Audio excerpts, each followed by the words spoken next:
ہماری ویڈیوز دیکھنے کے لیے ہمارے چینل صراط جنت کو سبسکرائب کریں۔ ان الذين يبايعونك انما يبايعون اللہ، بے شک جو لوگ تمہاری بیعت کرتے ہیں وہ تو اللہ ہی سے بیعت کرتے ہیں۔ ید اللہ فوق ایدیہم، ان کے ہاتھوں پر اللہ کا ہاتھ ہے۔ فمن نکث فانما ينکث على نفسه، تو جس نے عہد توڑا تو وہ اپنی جان کے خلاف یہ عہد توڑتا ہے۔ ومن اوفى بما عاهد عليه الله فسيؤتيه اجرا عظيما،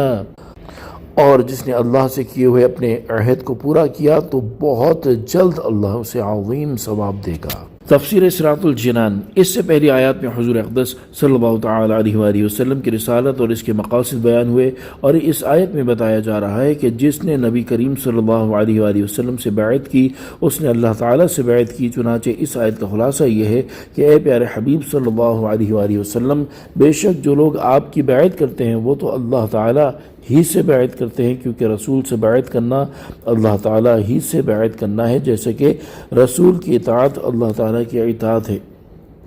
اور جن ہاتھوں سے انہوں نے نبی کریم صلی اللہ علیہ وسلم کی بیعت کا شرف حاصل کیا اس پر اللہ تعالیٰ کا دست قدرت ہے۔ تو جس نے عہد توڑا اور بیعت کو پورا نہ کیا وہ اپنی جان کے خلاف یہ عہد توڑتا ہے، کیونکہ اس عہد توڑنے کا وبال اسی پر پڑے گا۔ اور جس نے اللہ تعالیٰ سے کیے ہوئے اپنے عہد کو پورا کیا تو بہت جلد اللہ تعالیٰ اسے عظیم ثواب دے گا۔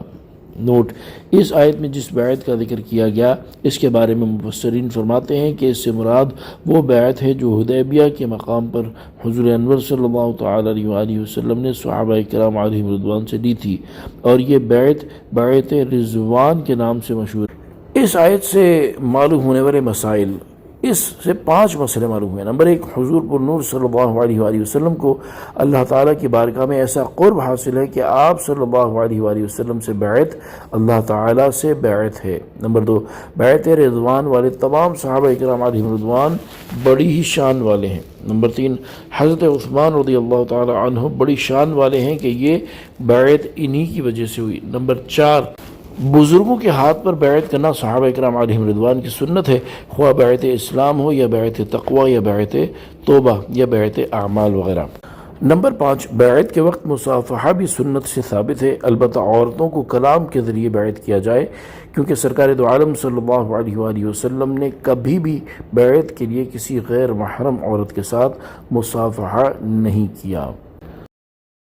سيقول لك المخلفون من الأعراب شغلتنا أموالنا وأهلنا فاستغفر لنا يقولون بألسنتهم ما ليس في قلوبهم قل فمن يملك لكم من الله شيئا إن أراد بكم ضرا أو أراد بكم نفعا بل كان الله بما تعملون خبيرا بل ظننتم أن لن ينقلب الرسول والمؤمنون إلى أهليهم أبدا وزين ذلك في قلوبكم وظننتم ظن السوء وكنتم قوما بورا ومن لم يؤمن بالله ورسوله فإنا أعتدنا للكافرين سعيرا۔ ترجمہ کنز العرفان۔ پیچھے رہ جانے والے دیہاتی اب تم سے کہیں گے کہ ہمیں ہمارے مال اور ہمارے گھر والوں نے مشغول رکھا، تو اب آپ ہمارے لیے مغفرت کی دعا کر دیں۔ وہ اپنی زبانوں سے وہ بات کہتے ہیں جو ان کے دلوں میں نہیں ہے۔ تم فرماؤ، اگر اللہ تمہیں نقصان پہنچانا چاہے یا وہ تمہاری بھلائی کا ارادہ فرمائے تو اللہ کے مقابلے میں کون تمہارے لیے کسی چیز کا اختیار رکھتا ہے، بلکہ اللہ تمہارے کاموں سے خبردار ہے۔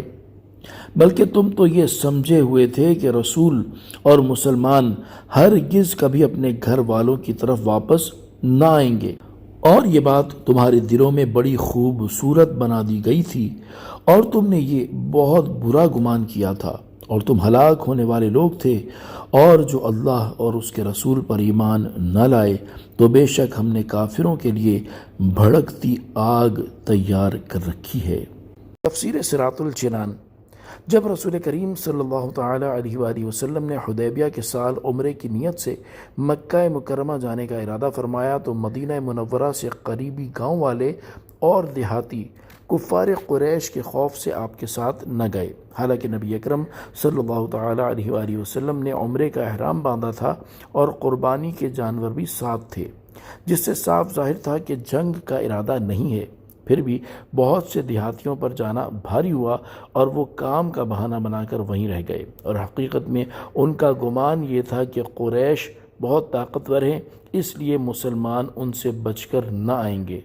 بلکہ سب وہیں ہلاک ہو جائیں گے۔ ان آیات میں ان دیہاتیوں کے بارے میں خبر دیتے ہوئے اللہ تعالیٰ نے ارشاد فرمایا، اے حبیب صلی اللہ تعالیٰ علیہ وآلہ وسلم، اللہ تعالیٰ کی مدد سے معاملہ ان دیہاتیوں کے خیال کے بالکل خلاف ہوا ہے، اور جب اس کی خبر پہنچے گی تو انہیں آپ کے ساتھ نہ جانے پر افسوس ہوگا، اور جب آپ واپس جائیں گے اور پیچھے رہ جانے والے دیہاتیوں پر عتاب فرمائیں گے تو وہ معذرت کرتے ہوئے آپ سے کہیں گے، ہمیں ہمارے مال اور ہمارے گھر والوں نے مشغول رکھا، کیونکہ عورتیں اور بچے اکیلے تھے اور کوئی ان کی خبر گیری کرنے والا نہ تھا، اس لیے ہم آپ کے ساتھ جانے سے قاصر رہے، تو اب آپ ہمارے لیے مغفرت کی دعا کر دیں تاکہ اللہ تعالی ہمارے اس قصور کو معاف کر دے جو ہم نے آپ کے ساتھ نہ جا کر کیا۔ اے حبیب صلی اللہ تعالیٰ علیہ وآلہ وسلم، یہ لوگ عذر پیش کرنے اور مغفرت طلب کرنے میں جھوٹے ہیں، کیونکہ وہ اپنی زبانوں سے ایسی بات کہتے ہیں جو ان کے دلوں میں نہیں ہے، اور انہیں اس بات کی کوئی پرواہ نہیں کہ آپ ان کے لیے مغفرت طلب کرتے ہیں یا نہیں۔ اور جب یہ لوگ آپ کے سامنے عذر پیش کریں تو ان سے فرما دیں، اگر اللہ تعالیٰ تمہیں نقصان پہنچانا چاہے یا وہ تمہاری بھلائی کا ارادہ فرمائے تو اللہ تعالیٰ کے مقابلے میں کون تمہارے لیے کسی چیز کا اختیار رکھتا ہے۔ اس سے مراد یہ ہے کہ اگر تمہارے مال و اولاد پر آفت آنے والی ہوتی تو تم یہاں رہ کر وہ آفت دور نہ کر دیتے، اور اگر نہ آنے والی ہوتی تو تمہارے جانے سے وہ ہلاک نہ ہو جاتے۔ پھر تم کیوں ایسی نعمت عظمیٰ یعنی بیعت رضوان سے محروم رہے؟ اور تم یہ نہ سمجھنا کہ مجھے تمہارے اس جھوٹ کی خبر نہیں، بلکہ یاد رکھو اللہ تعالیٰ تمہارے کاموں سے خبردار ہے، اور اس نے وحی کے ذریعے مجھے یہ بتا دیا ہے کہ تمہاری غیر حاضری کی وجہ وہ نہیں جو تم بیان کر رہے ہو، بلکہ اے منافقوں، اس کی اصل وجہ یہ ہے کہ تم تو یہ سمجھے ہوئے تھے کہ رسول کریم صلی اللہ تعالیٰ علیہ وآلہ وسلم اور مسلمان